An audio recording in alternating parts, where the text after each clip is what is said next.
Hello, and welcome to the Sailing and Cruising the East Coast of the United States podcast. I'm Bela Musits. And I'm Mike Wasserman. This is our podcast about sailing the East Coast of the United States. In some episodes, we'll focus on passages and destinations, and in other episodes, we'll talk about boats, equipment, and techniques. And when we come across an interesting person, we'll try to get them as a guest on the show. But before we dive into this episode, we need to say a special thank you to our supporters. Several listeners are supporting the podcast via Patreon. If you would like to join them, you can do so by going to patreon.com/sailingtheeast. Thank you. Yeah, Bela, from my side too, thanks to our listeners and to you. Who's our guest today? The big question. Yes. So our guest today is Larry Friedman. So I met Larry 3 summers ago at the marina. He and his wife were there on this interesting looking boat. It's a catamaran. So catamarans are very popular sailing boats these days. They have sort of, I think, new sailboats, something like 60 or 70% of new sailboats that are sold are catamarans. Very big, very spacious.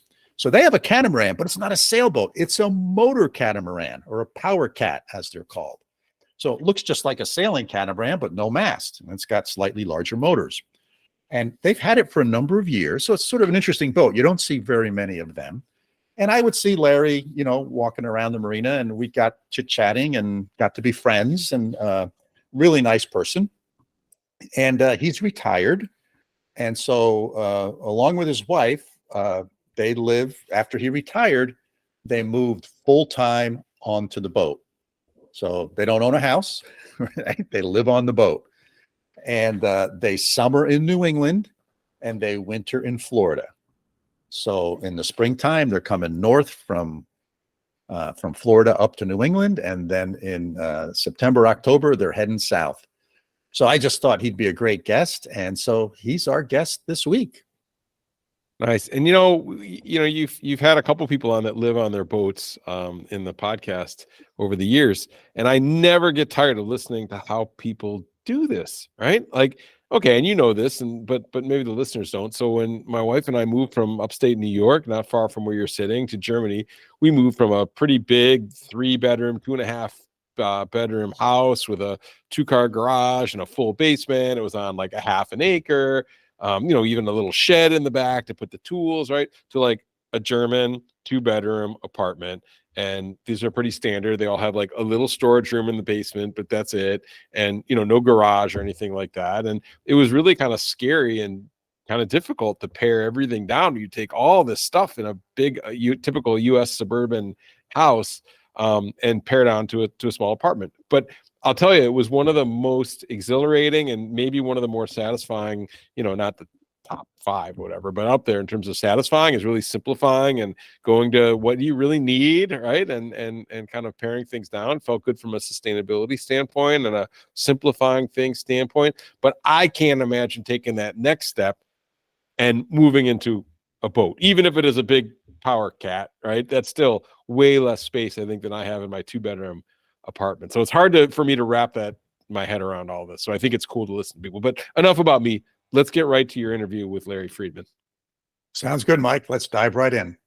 Hey, Larry, how are you? Pretty good. Yeah, I haven't seen you all summer. We missed you guys. Yeah, we missed, I guess, Cove Haven a little. We missed our friends on the dock. We didn't so much miss Cove Haven management, but you know what I mean. Well, you'll be pleased to know that Cove Haven management hasn't changed, and the people on the dock and other boaters remain as friendly and engaging as ever. That's good. We met. So we run a mooring ball in Bristol Harbor. Okay. Which we liked a lot. And there was one other boat from AA dock that was there this summer, one mooring ball over from us. I forgot their name. Oh, okay. Huh. Yeah, there's always some turnover. So, a couple of new people but most of the people are the same. They have started really the pool. I think the pool and the new clubhouse or whatever it's going to be called will be ready for next year. So Still not ready, huh? no, still no, they didn't finish it, but I'm hopeful that it'll be ready for next year. I'm optimistic. Let me put more than hopeful. I'm more than hopeful. I'm optimistic that it will, because they dug up the old pool. Oh yeah. So there's no pool this year? Right at the end of the season they dug it up. Oh, okay. Oh, I forgot Yeah. the season's over. Yeah. Yeah, up where we are, the season's over. Yeah, my boat just got hauled yesterday or the day before, and a slight hiccup. So I went out 2 weeks ago to get it all ready. You know, I do all the winterization before they haul it. So I do the air conditioning, the generator, the motor, the water system. I take care of all that stuff before they haul it. So all I basically have to do once they haul it is disconnect the batteries and put the cover on it. Yep. So I did that, and I sent them a note saying, hey, just want to let you know the boat's ready. You guys can haul it anytime. And I get back a note saying, you didn't take off your head sail. And I said, yeah, I usually take that off after you guys haul it. And they said, well, this year you have to take it off before we haul the boat. And I said, well, thank you for letting me know. Right. You know, it was like, well, this has always been a rule, but we haven't enforced it. Well, That's nice. Yeah, okay. Thanks for being flexible in the past.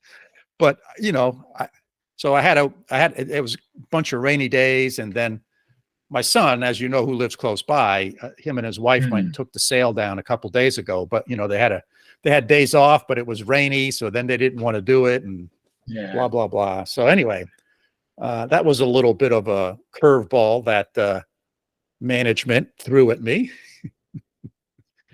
But other than that, the summer was good. We did a fair amount of sailing this summer. I went out for a week with a friend of mine, and we went down to Newport. And then we were able to stay at Newport Shipyard, which is this mega yacht shipyard down there in Newport Harbor. It's in the north end of it, right by the bridge, and the bridge that goes to Goat Island. Yeah. And we were there for 3 days, I think, and we took advantage of the Safe Harbor Stay for Free program. Oh, so you got into there for free, huh? Yeah, it was early season. It was okay.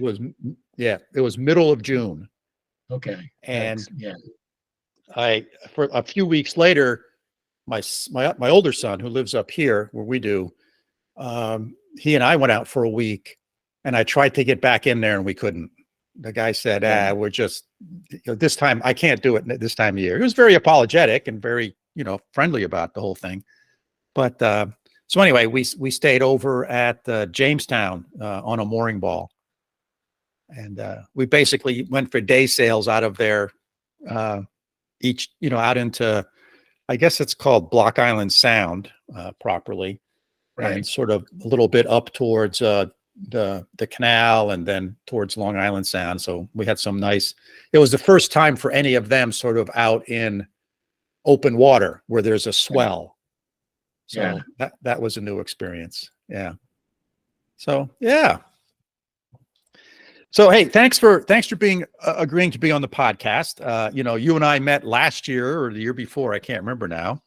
And at the marina, got to know each other a little bit. And I thought, given all of your sailing background and the adventures you guys are on, you'd make a great guest for the podcast. So the first thing I wanted to talk about was your boat, because it's a power catamaran. So sailing catamarans have gotten very popular, but power catamarans is basically, it looks just like a sailing catamaran, but it doesn't have a mast. And so tell us a little bit about that boat. It's an Endeavor Trawler Cat 38. So Endeavor started making sailboats, and they transitioned into power boats years ago in Clearwater, Florida. And it's the boats are nice because they're designed two things. They're designed to be lived on, not just cruised on. And they're also designed to be maintainable, which is not something that's popular with a whole lot of boat makers. Um, so, and then what it looks like came third. So it's not maybe the prettiest boat, but it's extremely functional. So we like it a lot. Mm. And did you get that new? No, we are the second owners. We bought it in 2012, and the original owners lived on it as well. And they were getting older, and they found they weren't using it, so they decided to move off it. Yeah. It was just time for them to go, give it up. So we got it at a good time. They had taken pretty good care of it, and we were looking at the time. We hadn't retired yet, but we were looking for our retirement boat. We knew what we wanted, and when we set foot on this boat, we knew it was what we wanted. So we bought it in advance of retirement, and basically got to know it before we took off on it. Yeah.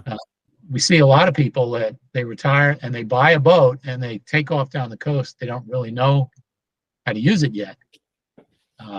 So they can have little problems and sometimes big problems, but we didn't have any of that. Yeah. We knew the boat. So did you know that you wanted a power cat for your live aboard retirement boat? Yes. We had been looking at boats. We looked at a lot of boats. We used to go to a lot of boat shows. And we came upon catamarans, and then we came upon the Endeavor catamaran at either the Annapolis Boat Show or a Trawler Fest. I'm not sure which one. And we looked at it a few more times. We got to talk to the owner of the company and his wife, and ask a lot of questions. And it's nice and he's the one who designed the boats, so he knew all the answers. It was nice to talk to him. So then it was just a matter of finding the right boat. Yeah. Yeah. And what was your boating experience prior to getting this boat? Well, I lived on an island when I was a kid. We had a boat. We had a small boat, power boat, when I was a kid, and then no boats for a while. Then we moved to Virginia, and then in 2003, we decided to get a boat, and we bought a express cruiser. And we had that one season, and while we had it, we figured out pretty quickly we needed a bigger boat. We had two kids cruising with us at the time. There just wasn't enough room on the smaller boat, so we bought an aft cabin, a 45-foot aft cabin, and we had that for a while. We went all over the Chesapeake Bay on it. That was our cruising area, and until we found this boat.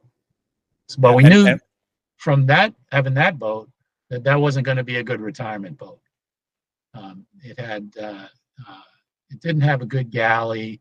It had assorted issues, basically. I mean, it ran fine, but it wasn't what we wanted to live on. It wasn't a live aboard design boat. So we figured out what we needed, and then we started looking for that.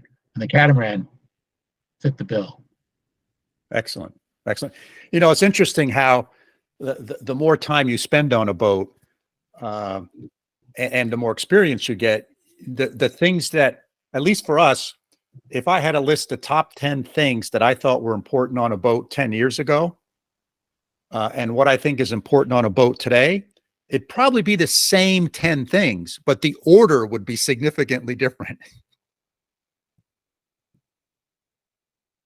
Yeah, that could be. Yeah. Yeah, I know, at least for us, that it's sort of, your perspective changes. Well, it's funny. There's a big difference between always using the showers in a marina and using the shower on board. Mm-hmm. And so I think on the last two boats, we would use the shower in the marinas because we didn't like the showers on our boat. We could use them when we had to, Yes. but they didn't work all that well. They didn't drain well. They didn't.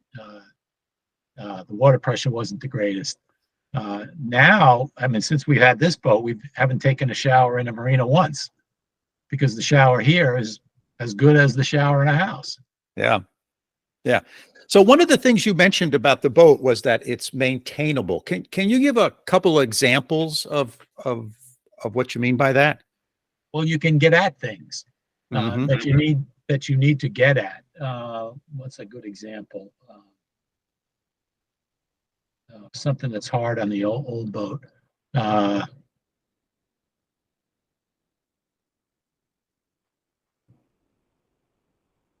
Yeah, access to the engines is probably a good one. Mm. On our first boat, the engines were completely unmaintainable by me. It had to be tall and thin, very thin, like maybe 140 pounds, to be able to slide in to the limited space that you had to get at anything.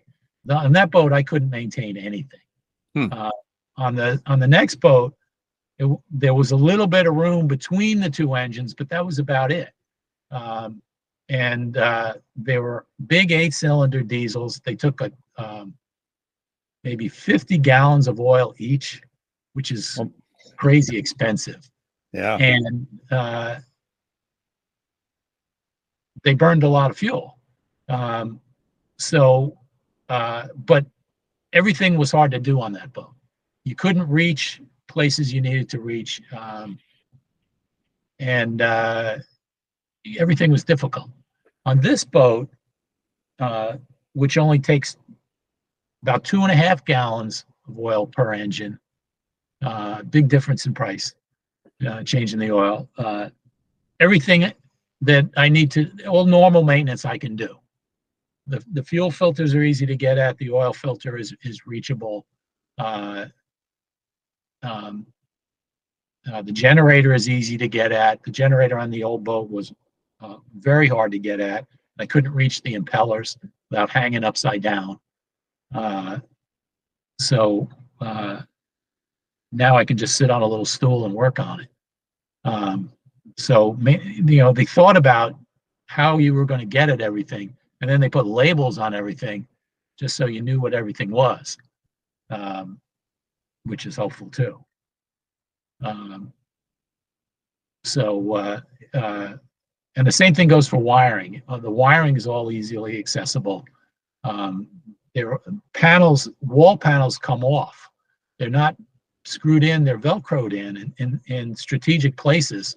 So you can open them up and get access to the inside of the boat, basically, and actually step in there if you need to.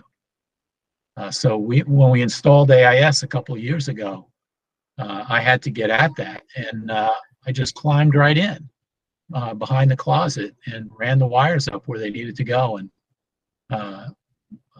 connected everything, and it was relatively easy. So and everything is like that we need to get at. Wow. Well, as you were describing those things, in my mind, I'm going a little checkoff list. Oh, that's really hard on my boat. Oh, that's impossible on my boat. And they got about, maybe half the stuff is easily accessible, but the other half's not. And it's just as important. Yeah. And I think, anyone who does any work on their boat, I haven't heard anyone praise their boat as, oh, that was really easy to get to. It's always a real nightmare. So that's really nice to hear that Endeavor sort of took that into account, and that was part of one of their design philosophies in designing the boat and building the boat, that it is not just easy to put together at the factory, but also easy for the owner to access various different components and areas. And I think just the general placement of things is very smartly thought out. We have another power catamaran right behind us on the dock, who was getting some maintenance done on his engine. And in his boat, the stairs fold out and the engines are underneath the stairs right in the back of the boat, which I was watching and I was thinking, boy, that's really easy to get at. You just need to, you don't have to haul your parts in our engines are under the beds. So you lift the beds up, Mhm. and they stay, and they can be fastened up so they stay up. And then you can just step right in there, and you have room to work, but you have to bring everything through the salon and into the cabin. But there's a downside to having it easily accessible under the stairs. The stairs are not watertight. The stairs leak a little, and that can be salt water, which corrodes the engines. So Yeah. you can have a problem. And the guy that maintains our engines here told us this. Pretty much every boat like that he's seen with the engines under the stairs has corrosion issues every single year Yeah. that they deal with. And we don't. Yeah. We don't have any of that because the engines never see salt water. They never get near it. Yeah. They get splashed. There were times when I think, well, I don't really like it under the bed, but there's a reason for it. Yeah. And, if we called up the owner of the company, we can't anymore because he died a few years ago, but you could call him up and ask him, why'd you do this? Why'd you do that? And he would tell you. Mm-hmm. So, that was a good idea. Yeah. So we're still finding things. We've had the boat 11 years. We still find things out like that.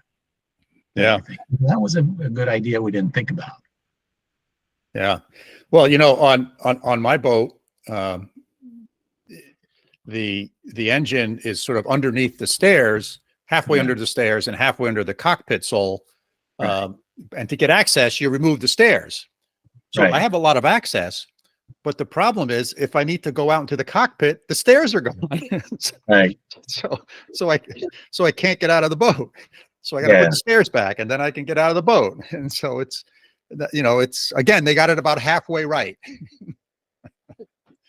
That's the way our previous boat was. The engines were under the salon, so you had to lift up the floor. And once you did that, nobody could do anything. Yeah. Yeah. So we knew we didn't want that. And there are other power catamarans where you lift up the floor in the salon. They have wider salons.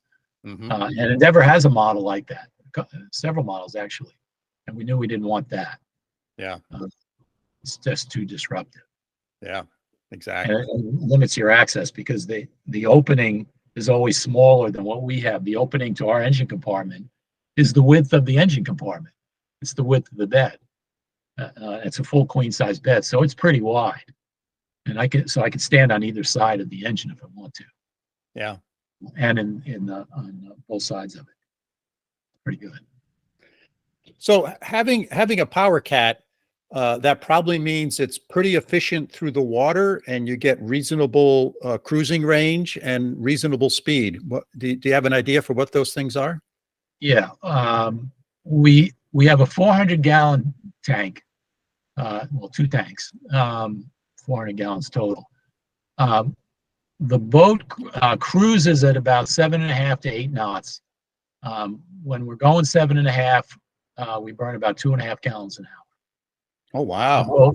The boat empty will go 16 knots. It did go 16 on the sea trial. It was pretty well emptied out. It won't go 16 knots right now with all our stuff on it. It would go it'll go 14.5 probably.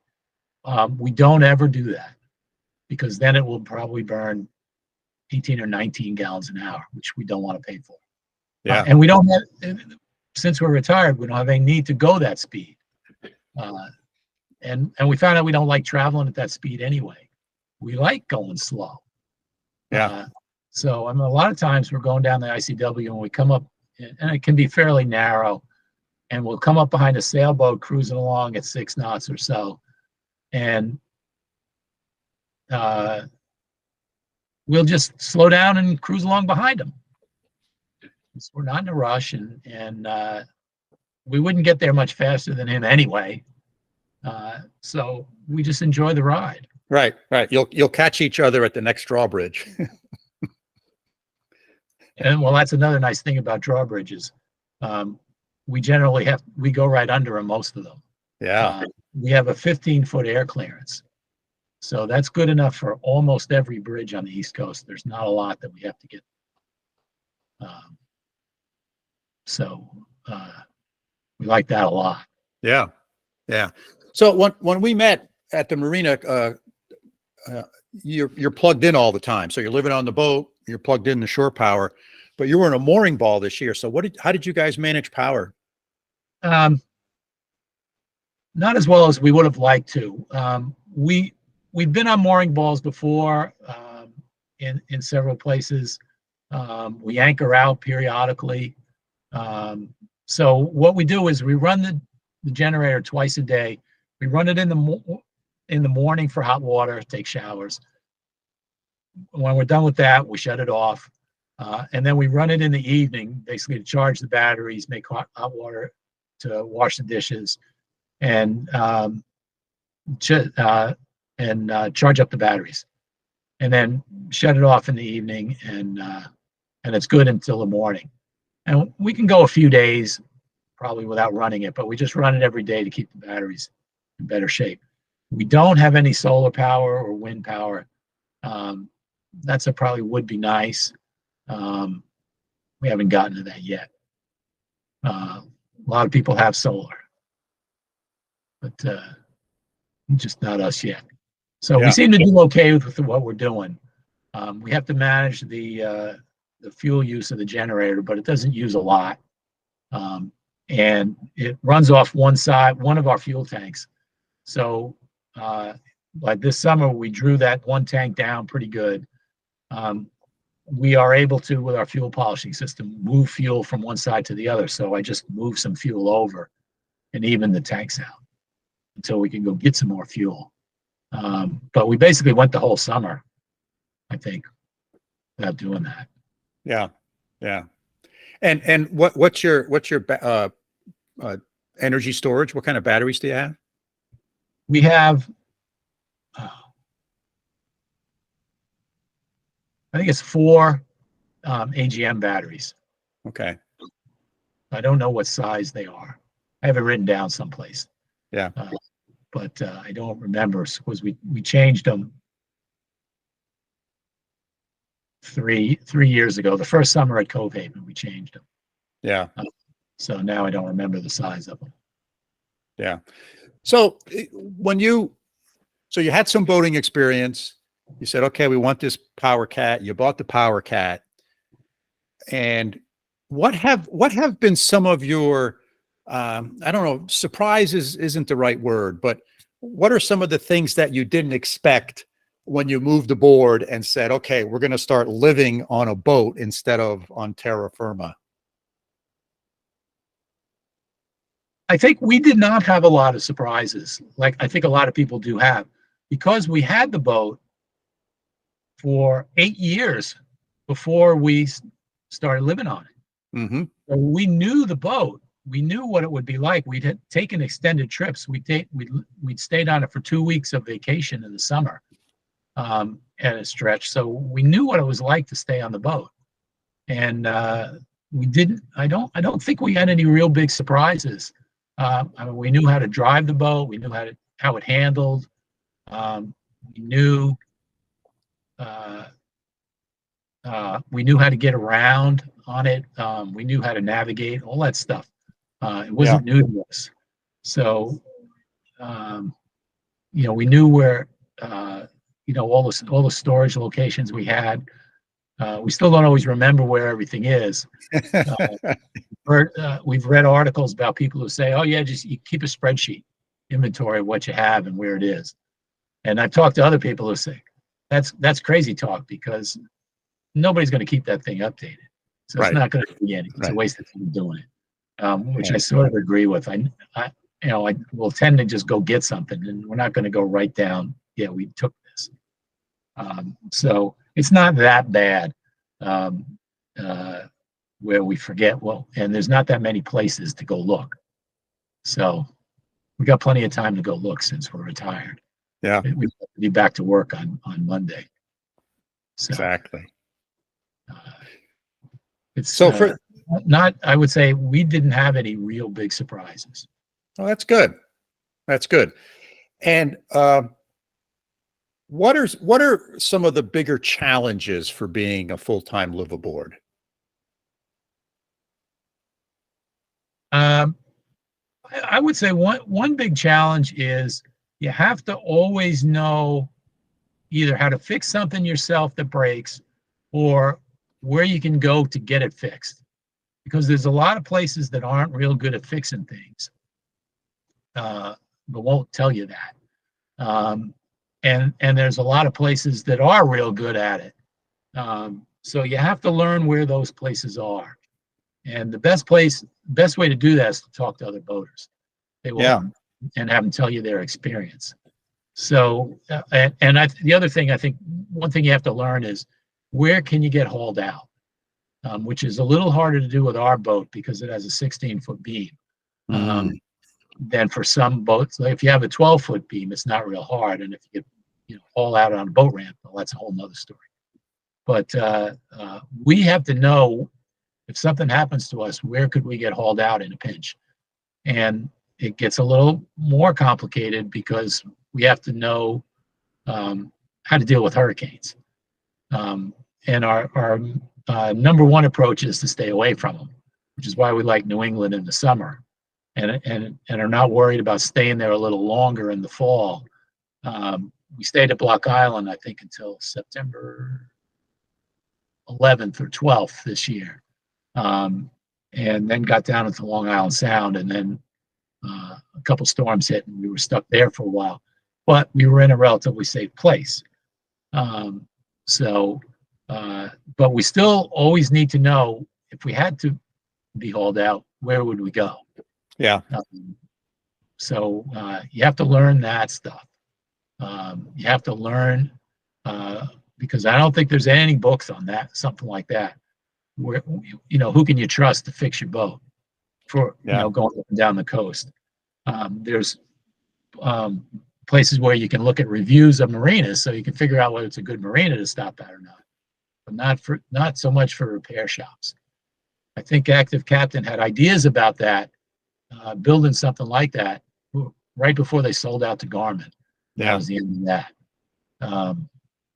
But that's important stuff to know, and also knowing how to fix things is very helpful. I've learned how to do more stuff since we've lived on the boat, because I have the time to do it. Basically, it wasn't that I couldn't do it before, but I didn't have time to learn it. Yeah, I had the I could afford to pay for somebody. Now I don't want to afford to pay for somebody. Right. Yeah. Hey, with respect to finding good tradespeople to fix and repair things on your boat, one or two podcasts ago, I interviewed a guy named Merrill Charette, and he started a website called shipshape.pro. And it's basically I call it the Angie's List of all things marine. So it's an aggregation of, guys who do fiberglass work, people who do refrigeration repair, people who do mast rigging or engines, etc. And it's a free website for people to use. And after I interviewed him for the podcast, I checked it out, and it looked pretty promising. So that might be us. I'll pass that on to you. It's called shipshape.pro. That's interesting. That's a very good idea. Yeah. So, that seems like something he ought to publicize, that he's got it someplace where people would see it. Yeah. I don't know where that might be without having to pay for an ad, but it's a good idea. Yeah. Yeah. I thought it was a good, clever idea. And he's a full-time liveaboard in Boston Harbor 12 months of the year. Oh boy. Yeah. So he's got interesting stories about the winter. Yes. Yeah. We had a good conversation. So it reminds you, what do you do for sort of heat? Do you have any heat on the boat? Well, we have reverse cycle heating and air conditioning. Oh, okay. So as long as the water temperature is above 45 degrees, it will make heat. So that's why we go to Florida, where the water temperature never gets that low. Even if it gets cold, it won't get that low. So we run our heat. Got it. But we also make sure we get far enough south in Florida so it doesn't get below freezing for an extended period, because we have some freshwater lines that are outside the warm area of the boat that are at risk. Yeah. So we have to be careful of those. But other than that, as long as we've got enough water temperature, we're okay inside. Excellent. So remind me again, for how many years you've been kind of spending winters in Florida and summers in New England? It's 3.5 about now. We started Okay. in the spring of 2020, right at the height of COVID. Basically, we moved onto the boat, which we think was actually probably the safest place for us to be. Yeah. Because neither one of us ever got it. I mean, we got the shots and the boosters and everything, but we were able to stay away from people for the most part. We wore masks and stayed on the boat. Yeah. So I think it worked out pretty well for us. Yeah. So talk to us a little bit about sort of your passage planning for, let's say, from this summer, from leaving the harbor here up in Narragansett Bay and heading down to Florida. How do you sort of plan that passage?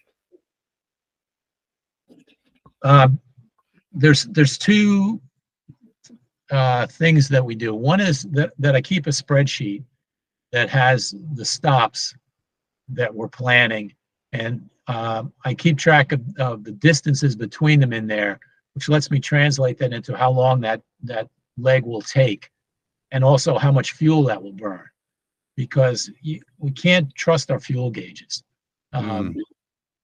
One is somewhat accurate. The other one is less so, the lower it gets in the tank.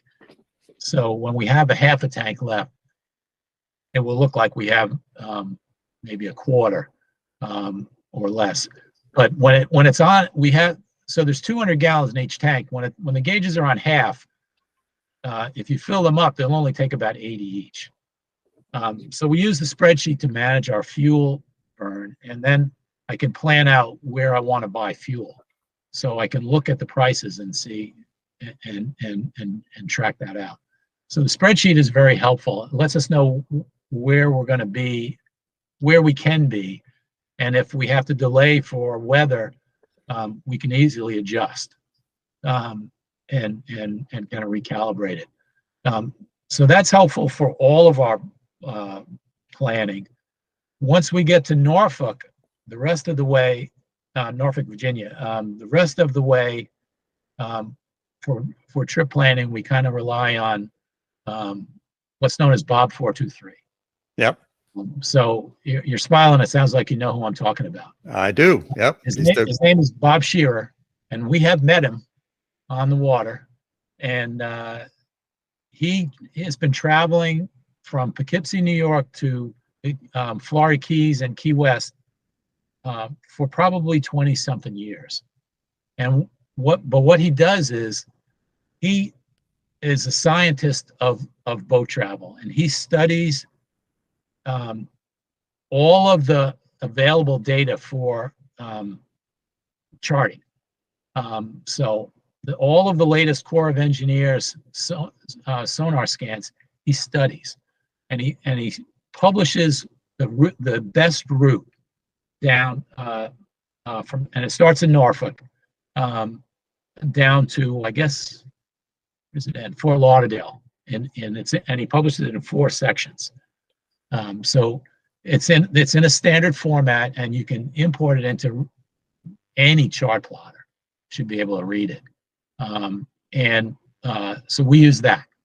So the only thing I have to plot from Norfolk south is any kind of little deviations from his route that we do, because we want to visit someplace that's not on the route.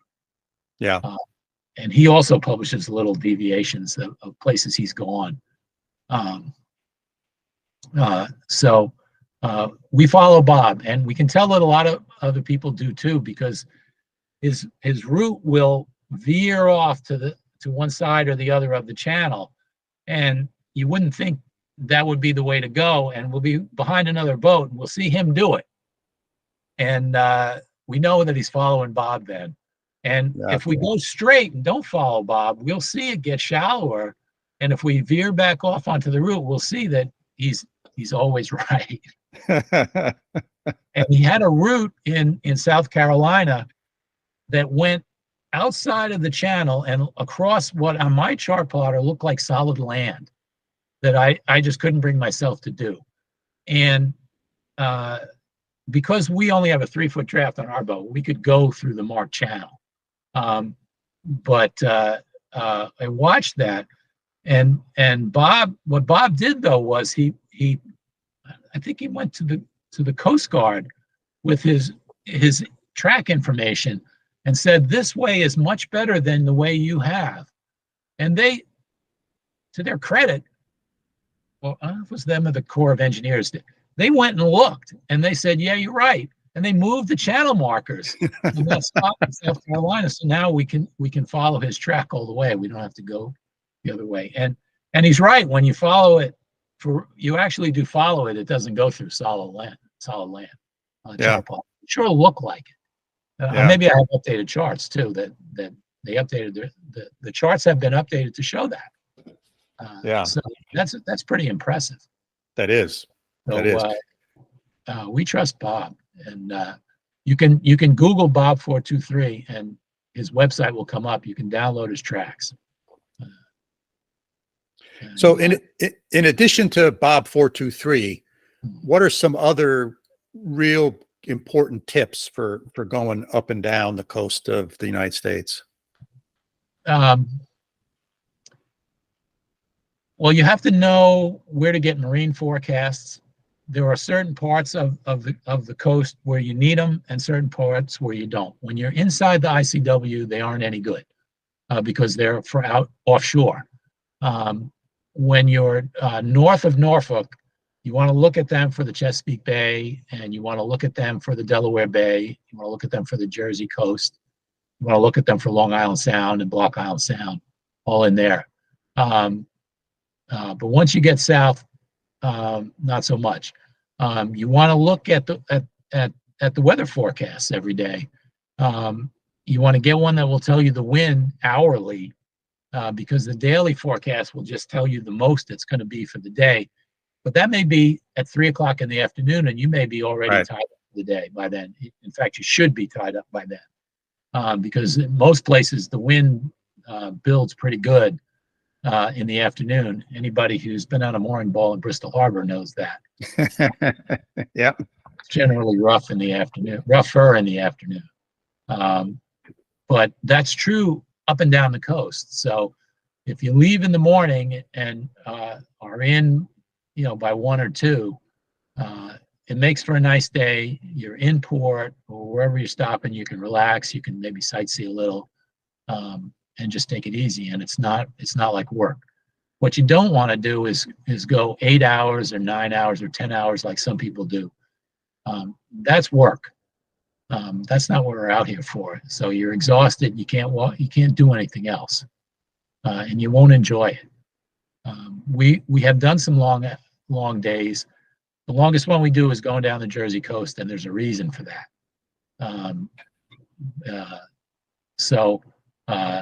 And the good news is going down the Jersey coast on a nice day is relatively easy. As long as you got a working autopilot. And that's one tip. Make sure your autopilot works. Yeah. Or it's you think it's not hard to steer your boat for a long time. Our previous boat did not have autopilot, and I could tell you after 3 hours I was tired. Yeah. If you're cruising for 6 hours maybe of the day, you don't want to do it. You need the autopilot working. Ask anybody whose autopilot has broken. They know. Yeah. So when you go down the coast of New Jersey, do you go Sandy Hook to Cape May nonstop, or do you stop along the way? No, we went this time. We've stopped in Staten Island, basically because I'm from there. But we didn't stop there this time because they didn't have any room for us. So we anchored up at the top corner of Cape May, which is a nice anchorage, and there was a lot of boats there, and there's plenty of room. But from there, Cape May. Cape May's at the southern end. Cape May is at the southern end, Sandy Hook's at the top end.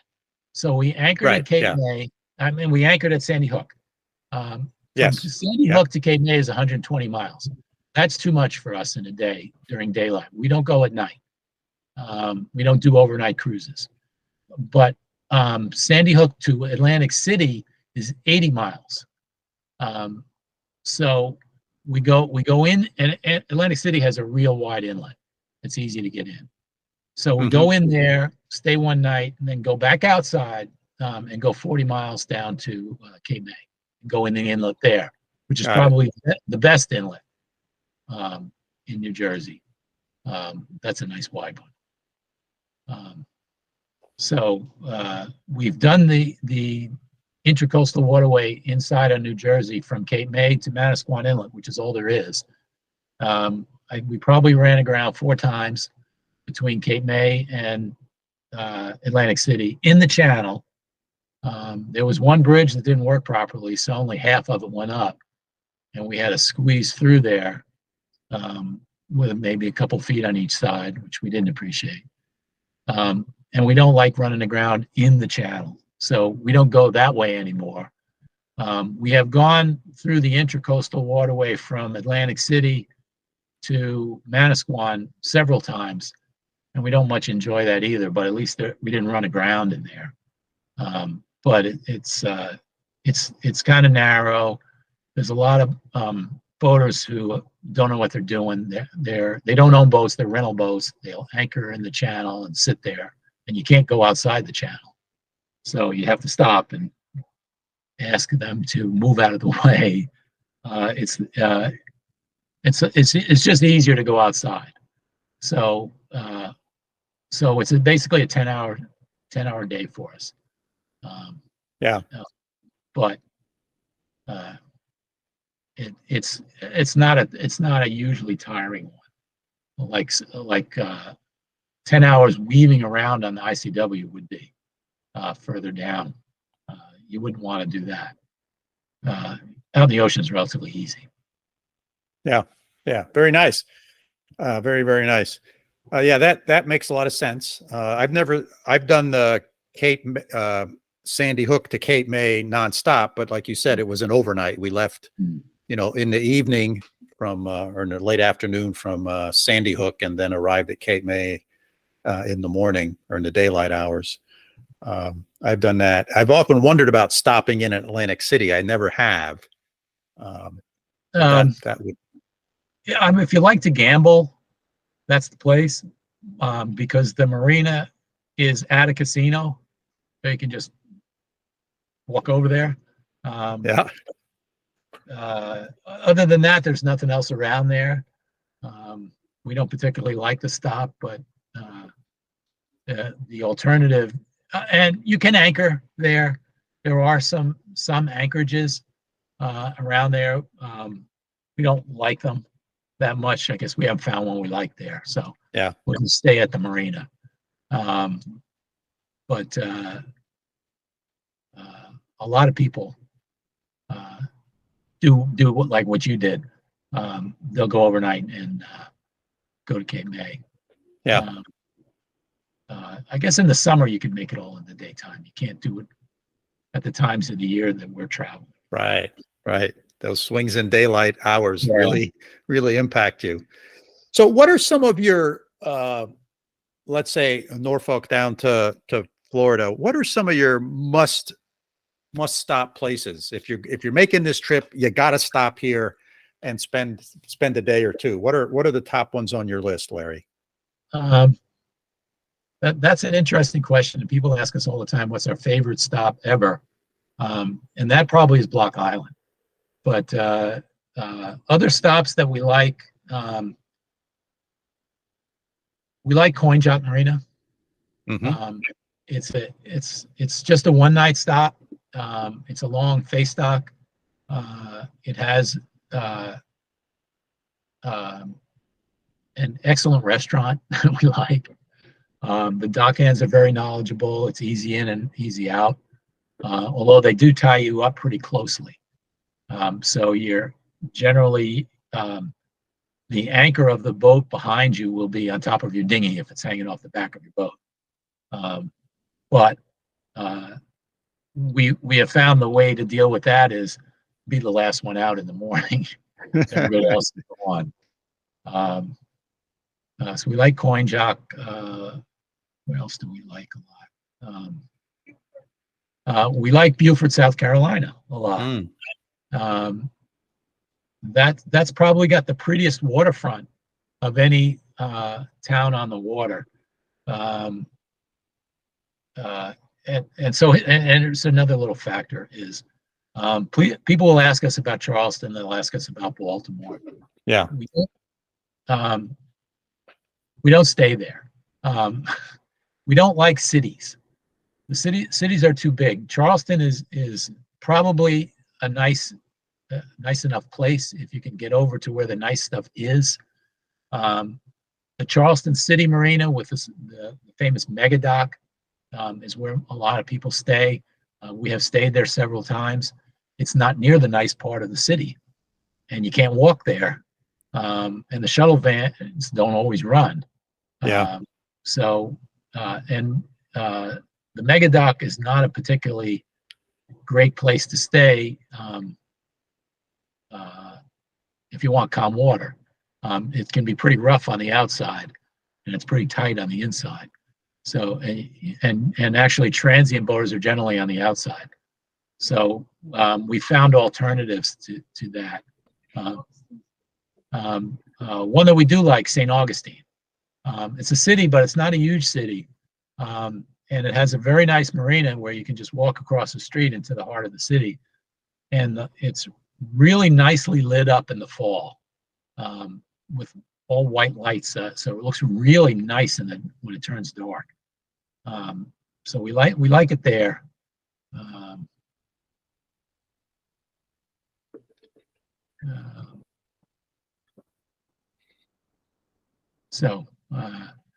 But it's interesting. There's a lot of interesting places to stop at, a lot of interesting little towns.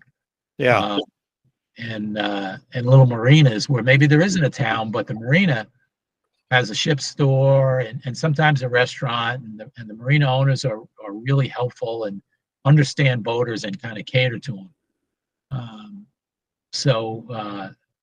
We kind of accumulate places like that. Yeah. Very nice. So when you said this year you left, it was like mid-September, you left from Bristol, and your first stop was your favorite stop, Block Island. We left the day after Labor Day. Yeah.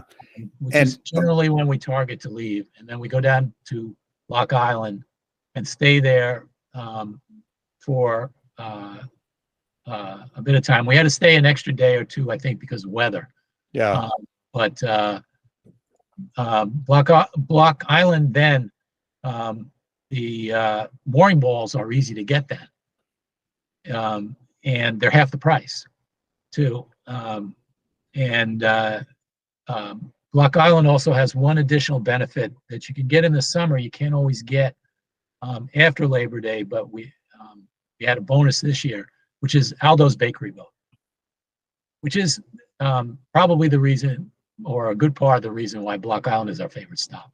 We love that boat, and he comes around in the morning and the afternoon, and it's just the greatest thing ever to get bakery stuff delivered to your boat. Yeah, what a great business idea. Because it doesn't happen anywhere else. Cuddy Hunk has a fish boat in the afternoon, which is nice, but the bakery boat beats them. Yeah, I would agree with you on that. How long do you typically plan for your trip from north down to Florida? Elapsed time. It's broken into two parts because we always do the trip in Rhode Island to Southport, North Carolina, which is where we are now, and where we'll stay for a month or more, depending on what we have going on here. And then from Southport down to Florida, we plan separately. So it's like two big round trips, and so it's two spreadsheets. And it's probably 3 weeks of travel time from Rhode Island to Southport. We typically plan it to take longer than that because we have to allow for weather. So I will basically, in the spreadsheet, I will build in weather days, just kind of randomly through there. I don't know when they're going to occur, but I know that they will. And it's probably 4 weeks from Southport over to the west coast of Florida, Fort Myers. And that's without weather days, I think. So this year, when we left Block Island, I think on September 12th. Then we got into Long Island Sound. We got to Milford, Connecticut, and we stayed there 5 nights, even though that should only been 1 night because of the first hurricane. I think that was Ian. And that's a perfect place to be in a hurricane because of the shape of the river there.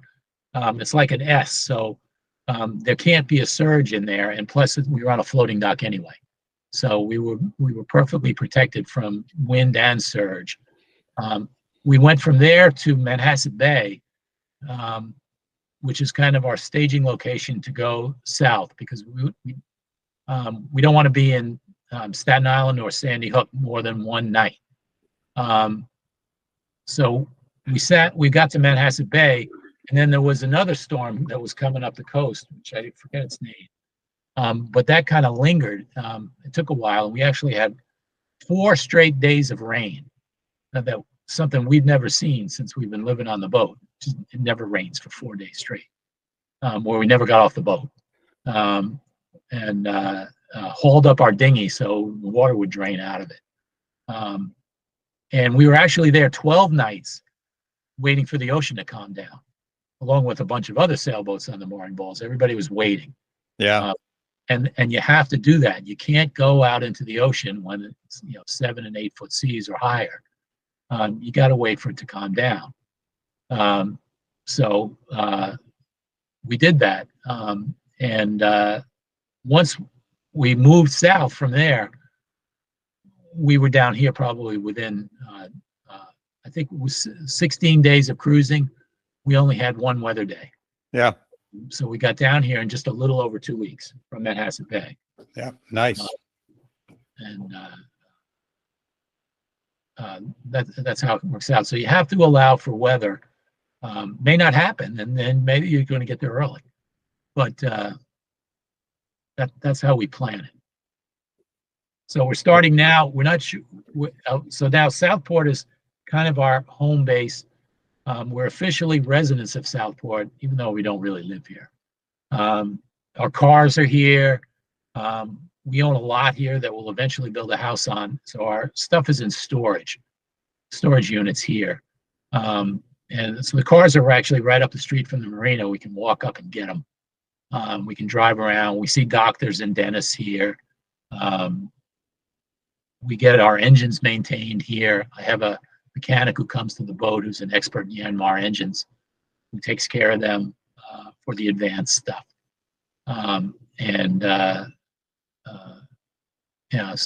So we're probably, we got here October 17th. We're probably going to be here till early December. And then we'll move on. So we're in the planning process now. We haven't pinned down our departure date, but as soon as we do that, we'll be able to identify when we're going to get to places down the line. But it's pretty flexible right now. Yeah, very nice. Well, like you said, one of the benefits of being retired is that you can take a nice leisurely pace. And if you need to stay someplace or you want to stay someplace for an extra several days, you can do that. Yeah, it's interesting. We see boats because where we're at now, we see a lot of boats, going down the ICW, and there's kind of 2 schools of thought. One is they go the way we're going. And then the other school of thought, and we go maybe 40 miles a day, average, something like that. the other school of thought is they want to make 200 miles a day, so they're flying, and they'll stop in here. They'll get here, 5:30 in the afternoon. They'll be exhausted. They might drag themselves to the restaurant, get back on boat, go to sleep, take off in the morning, and try and do another 200 days. They're not enjoying themselves. Yeah. They didn't see anything. They didn't get to relax. They just fly along at 25 knots. Every stop they make, they got to fill the fuel tanks, and they don't see anything. They probably, unless they do, they're good at doing slow passes, they probably get a lot of people yelling at them too. Right. Exactly. So it seems like a miserable way to travel, and maybe they're working and they're moving the boat. I don't know. It's just, why are you doing that? But we see a lot of people doing it. I'm not counting the sport fishers that spend the summer in New England and the winter in Florida. They got to move the boat. We understand that. Right. That's a different story. And they do longer stretches than that. But that's different. They're working. That's a different story. But people are not working. 200 miles a day is crazy. To us. Yeah. I think you're right. I'm much more akin to the way that you guys travel than sort of doing these long 8 and 10 hour days, or 24-hour a day days for 3 days in a row. And cruising along at 7 knots. I mean, you can look at the birds on the side. It's really impressive to see bald eagles. You see a lot of them. You see dolphins. From here south, you might see dolphins every day. We had them right off our dock this morning, and we've even seen in just further north of here in the canal, a mother bear and 2 cubs swimming across the waterway in front of us. Wow! So I thought it was a log. I was going to have to stop and go around, and I was looking at it. I pulled out the binoculars to see how big it was, and the front of it turned and looked at me and said, "That's not a log. That's a face." And I can see that's a bear face. And so we just stopped and let them go across, and you could see the little cubs were swimming along, and one of them was faster. It was right behind the mother, and the other one was kind of lagging behind. The mother was a little nervous about us, but once we stopped, she was fine. Just waiting for the little guy to get across. And then they climbed up on the other side, and were gone in the brush. But we'd read about that in the guidebooks, and actually got to see it for ourselves. If we were speeding along, we probably would have never seen that. Right. Exactly. So it's really nice. And we've seen horses, wild horses on Cumberland Island in Georgia, and in Beaufort, North Carolina. Horses. There's a lot of nice, interesting things to see. Yeah. So yeah. It's so slow to see them. Yeah, I've done it once from south to north, and I'd love to do it again. It was a great trip. We did it a little bit faster than you. We did longer days, but it was a sailboat, so it was slow. But yeah, I think that's a trip that if you want to, you can make it into a wonderful, wonderful adventure. Oh, yeah. Yeah. So Larry, we've been chatting for just about an hour now. Okay. So start wrapping this up. So are we going to see you at Cove Haven next summer, I hope? You probably will not. For one thing, I don't think from what Kenny says, management is not interested in transient boaters. They're interested in slip holders, which is why we weren't there this year. There was no space for us. Yeah. And I think the other sailboat that was on the mooring ball said the same thing. There wasn't any space for them either, unless they paid for the slip for the year, which they didn't want to do. So I think we're going to go back on the mooring ball to Bristol. And what we found, I think, is other than people we met on the docks, we didn't miss it. I mean, it's nice to be at a dock. It's just kind of simpler. But on the mooring ball, with a short dinghy ride. We're right in the town of Bristol, and Bristol is great. And we can walk around all over there. We can ride our bikes on the bike path if we want to. We can get Ubers over to the grocery store if we need to. But it's just nicer over there overall. Yeah. Oh yeah. It's a And, beautiful little town.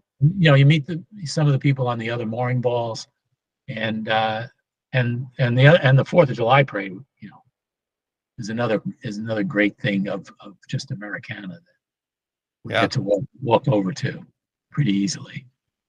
This past summer, speaking of Bristol, we went to the Shafe Museum. Have you been there? We haven't gone in it. We've walked by it. We walk on their docks. They have interesting boats tied up on their dock periodically that we walk down to look at. But we haven't actually gone in the museum. It's worth going into. It was so much more than I expected. Right?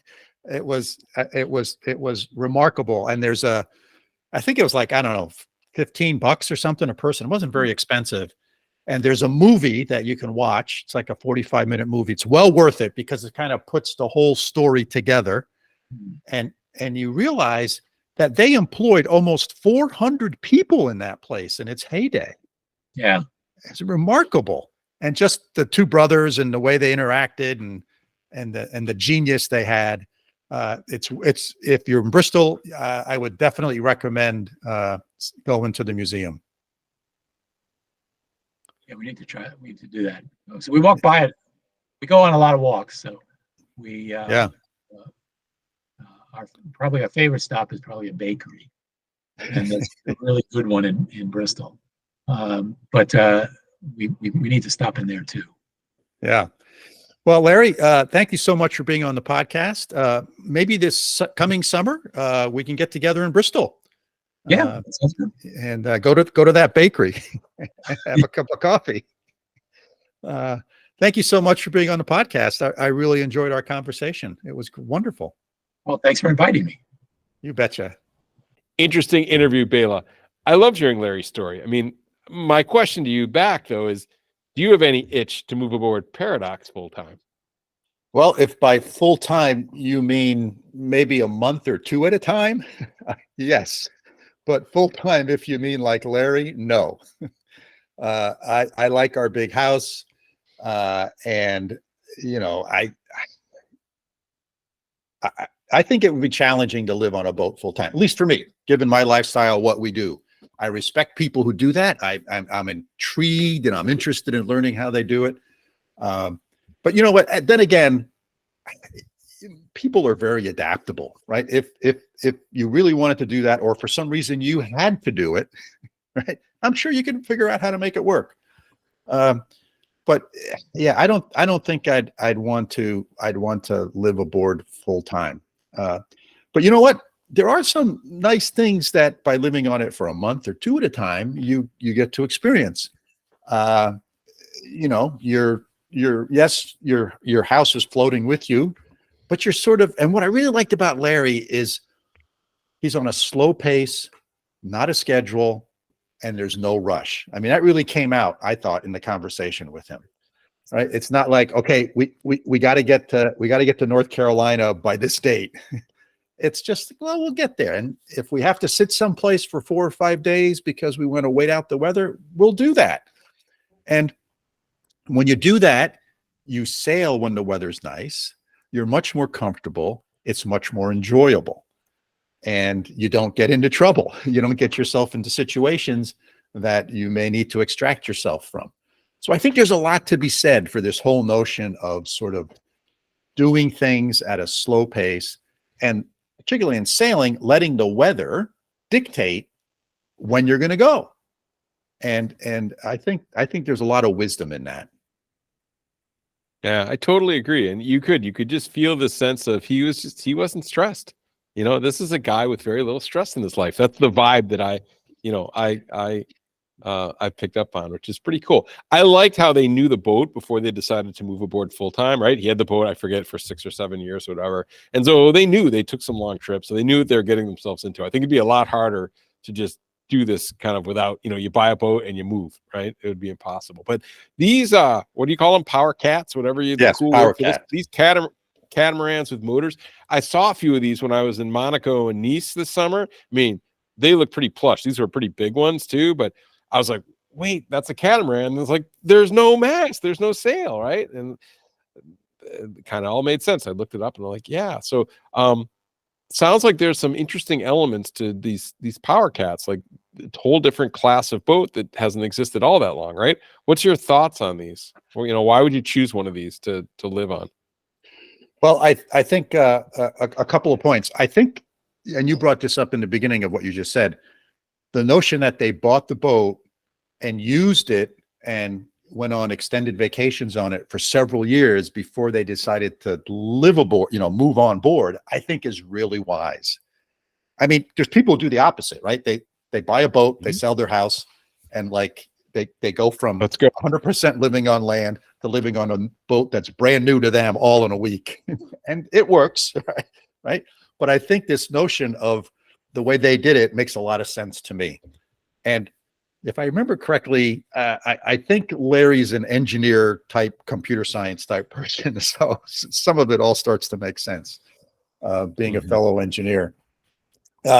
So that to me just made a lot of sense, right? Because you learn about the boat, you understand how to fix things, and you're not panicking and you're comfortable. And you sort of understand what you're getting yourself into.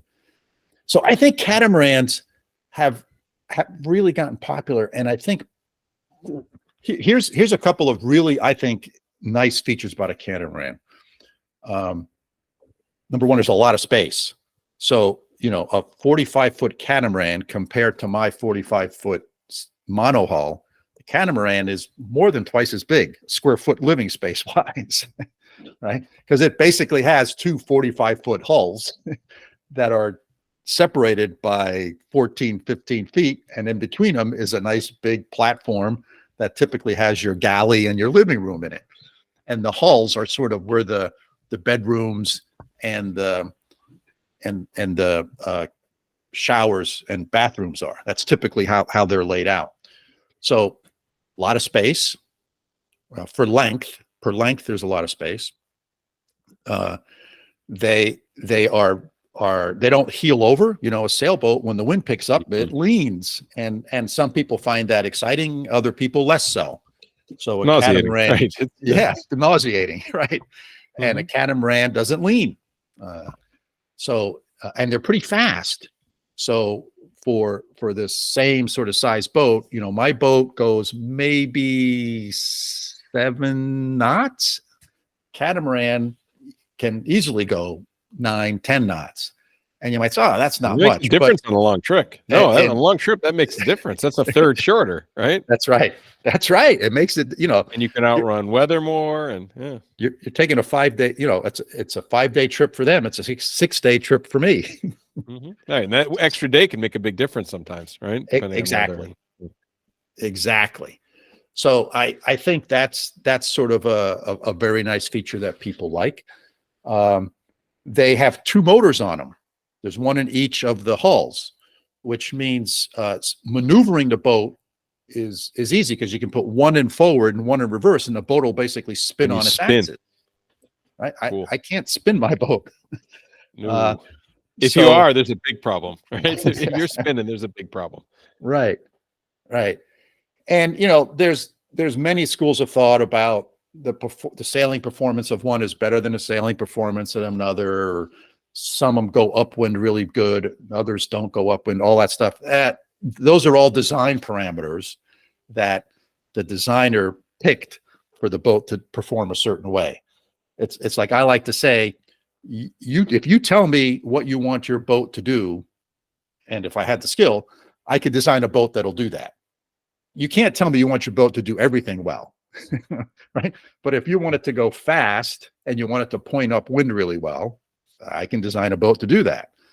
But that's probably going to mean it's going to do some other things not so well. So it's a trade-off, like anything, right? Like cars. So some people have some strong opinions about catamarans versus monohulls. But I think this notion of